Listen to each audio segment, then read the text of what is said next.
এটা এমন একটা রেসিপি না, যেটা শুরু করা যাবে আবার শেষও ধাপে ধাপে। তাই রেসিপিটা দেখতে হবে। মাছগুলোকে আমি দুভাগ করে নিয়েছি, পেটিগুলোকে।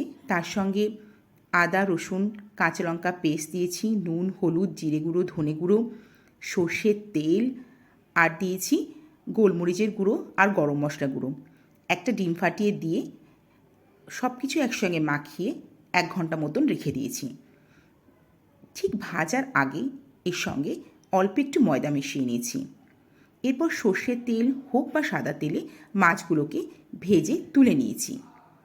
এই ভাজা মাছটা এতটাই মশলাদার আর এতটাই মুচমুচে যে স্টার্টার হিসেবে দুর্দান্ত ভালো লাগবে। এমনিই খাওয়া যাবে, তারপর যদি এটা গ্রেভি করি সেটা তো আরও একটা উপরি পাওনা। ওই তেলের মধ্যে বেশ খানিকটা পেঁয়াজ কুচি, রসুন বাটা, খানিকটা টমেটো কুচি আর কাঁচা লঙ্কা দিয়ে হাই ফ্লেমে নুন আর হলুদ দিয়ে নাড়াচাড়া করে নেব। সঙ্গে মাছগুলো মিশিয়ে দিলেই তৈরি হয়ে যাবে এই দারুণ স্বাদের একটা মাছের রেসিপি, যেটা আপনি স্টার্টার হিসাবে মানে শুরুতেও খেতে পারেন, আবার গরম ভাতে মানে মেন কোর্সেও খেতে পারেন। দুর্দান্ত রেসিপি, একবার অবশ্যই ট্রাই করে দেখবেন।